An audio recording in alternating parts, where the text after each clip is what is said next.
Hello guys, in this video we will be trying to understand the difference between ores and minerals. So this is a very basic question, but still many students gets confused between these two. What is the difference between ores and minerals? So we will understand today in a better way.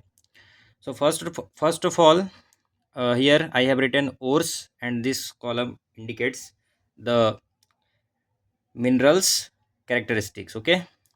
So the very first thing when we understand or when we hear the word ores comes to our mind, extraction of metal is easier from ores. Okay, extraction of metal is easier from ores, while metal extraction may not be easier from it. Simple terms में अगर बताऊं तो metal का extraction हम ओर से easily कर सकते हैं, प्रोसेस जो है वो ईजियर होता है। और मिनरल से अगर हम मेटल का एक्सट्रैक्शन करने जाएंगे तो वो कॉम्प्लेक्स प्रोसेस होगा। ठीक है, तो ये एक डिफरेंस है। Second, all ores are minerals but all minerals are not ore. जो भी ओर होता है वो एक मिनरल होता है, लेकिन सारा मिनरल ओर होगा ये ज़रूरी नहीं है। ठीक है, हम कुछ मिनरल्स को सेलेक्टेड मिनरल हम मिनरल्स को कहते हैं कि ये ओर है, क्योंकि उस ओर से मेटल का एक्सट्रैक्शन इकोनॉमिकल होता है। तो वो भी हमारा एक नेक्स्ट पॉइंट आने वाला है। ठीक है, थर्ड एग्जांपल देखिए। फॉर एग्जांपल यहाँ पे मैं बताया हूँ कि bauxite is an ore of aluminium.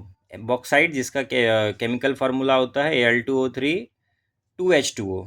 ठीक है, तो ये बॉक्साइट जो है वो एल्यूमिनियम का ओर है, जिसे हम प्रिंसिपल ओर या चीफ ओर कहते हैं या मेन ओर कहते हैं।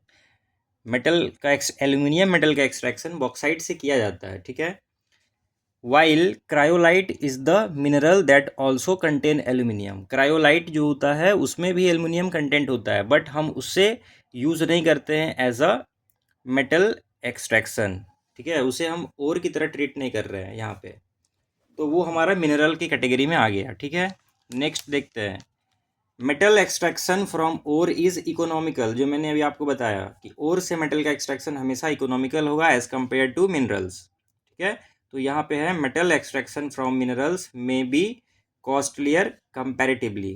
ठीक है, नेक्स्ट पॉइंट है, ores always contains higher metallic substance या higher metallic content, while minerals are the naturally occurring inorganic substances. ये अनदर पॉइंट है। ओके, तो इसमें आप ऐड कर सकते हैं। मिनरल्स क्या होता है, डेफिनेशन भी आप मिनरल्स का इस पॉइंट से ले सकते हैं। Minerals are the naturally occurring inorganic substances. Inorganic substances का मतलब क्या हुआ, वो कार्बन का कंपाउंड नहीं रहेगा। ठीक है, found in the earth crust. Next point है मिनरल्स में, देखिए मिनरल्स में बी मेटेलिक और नॉन मेटेलिक। मिनरल्स सिर्फ मेटेलिक नहीं होता है, नॉन मेटेलिक भी होता है। For example coal, mica. ठीक है, ये सब हमारा नॉन मेटेलिक मिनरल्स होता है।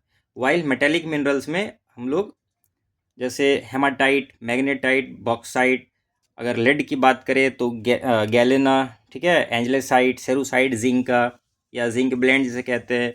तो ये सब हमारे डिफरेंट मेटल के ओर्स है। और यहाँ पे हमने देखिए लिखा है कि ores always contains metallic content. ठीक है, मिनरल्स क्या, इसमें मैंने क्या बताया कि मेटेलिक कंटेंट उसमें हो भी सकता है या वो खुद नॉन मेटेलिक हो सकता है, लेकिन ओर्स क्या होगा, हमेशा मेटेलिक, उसमें मेटेलिक कंटेंट रहेगा। तो ये बेसिक डिफरेंसेस है ओर्स और मिनरल्स में। आई होप ये आपको समझ में आ गया होगा। Okay, thank you.